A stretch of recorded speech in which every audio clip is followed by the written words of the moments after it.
Okay, we are in Park Hills Heights. Park Hills Heights. This is a pocket in Los Angeles that can really be hit or miss. It's not really considered luxury. It's not really considered ghetto, a rough area. I can show you here on a map exactly where we are. Let's take a look here. Just zooming out, you can see we're in this pocket of Los Angeles, south of the 10, north of the 105. You got Inglewood down here. You got Culver City, which is below the 10, but it's really its own little niche. Very expensive, obviously. This corridor, even below the 10, can be kind of expensive, but this area in here can be a little tricky.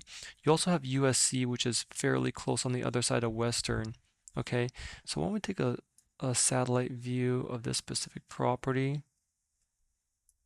So it's not letting me zoom in anymore. I've already confirmed this is the property.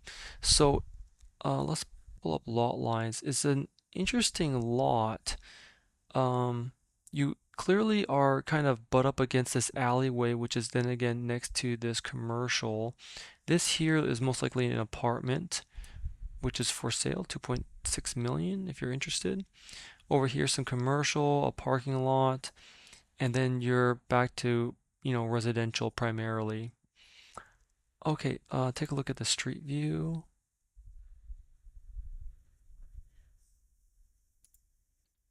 Street view on Zillow is having some trouble. We're going to look at it at Google. Here it is right there. That's the property. And then let's go ahead and move my head over so I can hit the street view button. There it is. Even got the for sale sign up. That's interesting. Okay, taking a look around. The street is a little narrow, but not bad. The houses around us are not, luxury, but it's clean, which is excellent. Here's, usually we can even go down the alleyway, but where is our alleyway? I thought this was an alleyway.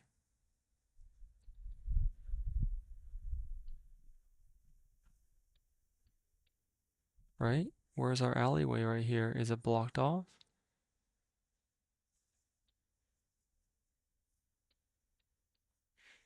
Oh, there we go. Okay, here we go.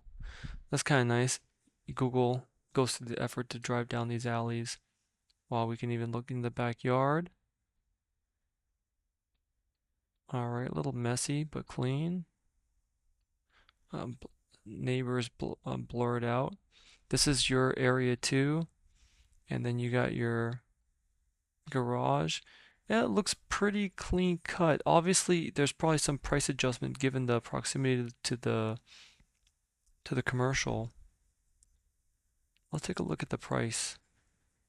So, listed it for 550 and you got, what could be a turnkey value closer to 800,000. That's $250,000 of, trapped equity, just a turnkey. So maybe even 300 if you consider remodeled. Now it does have some interesting price action. So maybe we can see what is going on. Price history doesn't tell us anything about what's going on.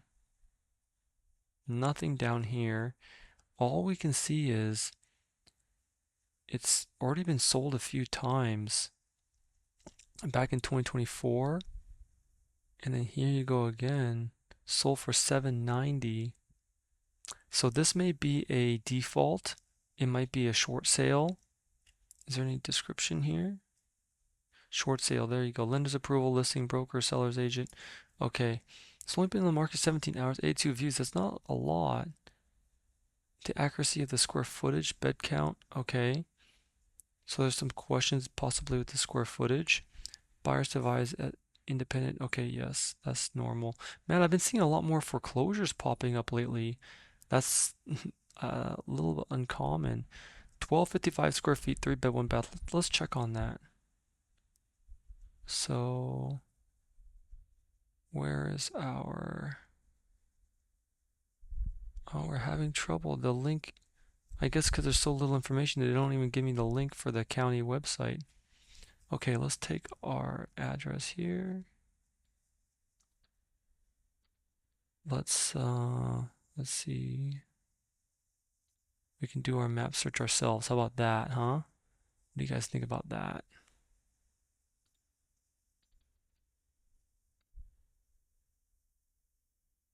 Thanks. Why don't you give me the details for it? Okay.